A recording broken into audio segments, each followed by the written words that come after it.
প্রিয় ছাত্রছাত্রীরা, তোমরা যারা ইউনিভার্সিটি অফ গৌড়বঙ্গর আন্ডারে বিভিন্ন কলেজে 2024-এ বিএ সেকেন্ড সেমিস্টারে পড়ছো, তোমাদের সেকেন্ড সেমিস্টারে যাদের মাইনর 2 হিসেবে পলিটিক্যাল সায়েন্স বা রাষ্ট্রবিজ্ঞান সাবজেক্টটি রয়েছে, তোমাদের সেই মাইনর 2 পেপারের পলিটিক্যাল সায়েন্সের সম্পূর্ণ গুরুত্বপূর্ণ প্রশ্নের সাজেশন নিয়ে থাকছে আজকের এই ভিডিও।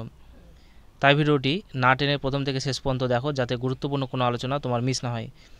তোমাদের সেকেন্ড সেমিস্টারের পলিটিক্যাল সায়েন্স মাইনর 2 পেপারের সিলেবাসটির নাম আন্ডারস্ট্যান্ডিং পলিটিক্যাল থিওরি। তো এই সিলেবাসে তোমায় মোট 2টি ইউনিট পড়তে হবে। এই 2টি ইউনিটের নাম হলো ইন্ট্রোডাক্সিং পলিটিক্যাল থিওরি এবং political theory and practice grammar of democracy. এই দুটি অধ্যায় থেকে তোমাদের ফাইনাল পরীক্ষার কোশ্চেন করা হবে। তোমাদের ফাইনাল পরীক্ষার কোশ্চেন প্যাটার্নটি হলো বিভাগ কয়ে 4টি 15 নম্বরের প্রশ্ন থাকবে, এর মধ্যে তোমায় যে কোনো 2টি প্রশ্নের উত্তর লিখতে হবে।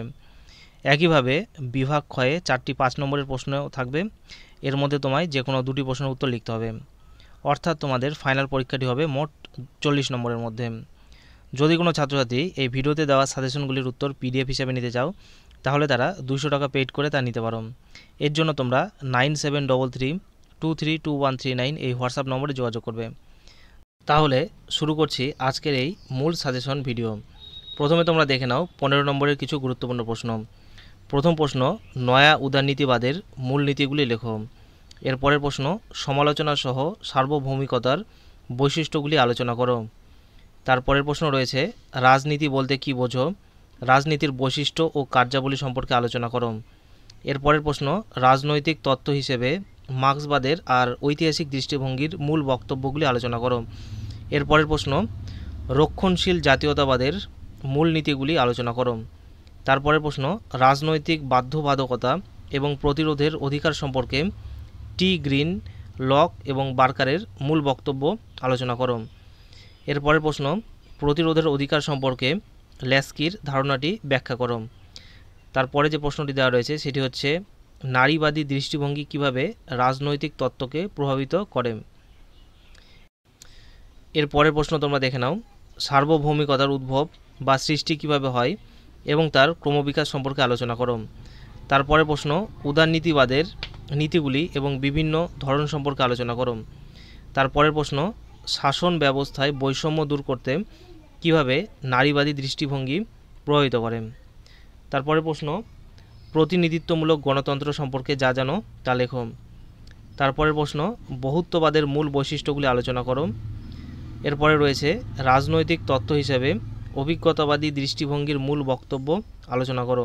তো এগুলো ছিল 15 নম্বরের প্রশ্ন তোমাদের রাষ্ট্রবিজ্ঞান মাইনর 2 পেপারের।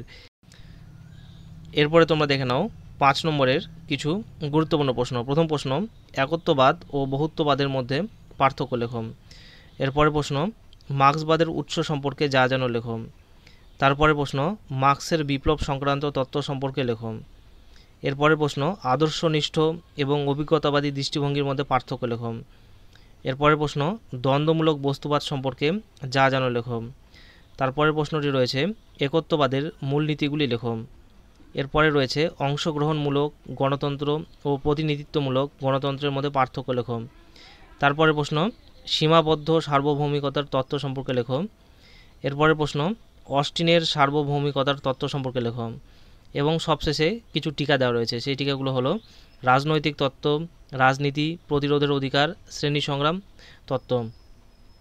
তাহলে এই ছিল তোমাদের সেকেন্ড সেমিস্টারের পলিটিক্যাল সায়েন্স বা রাষ্ট্রবিজ্ঞান মাইনর 2 পেপারের সম্পূর্ণ সাজেশন।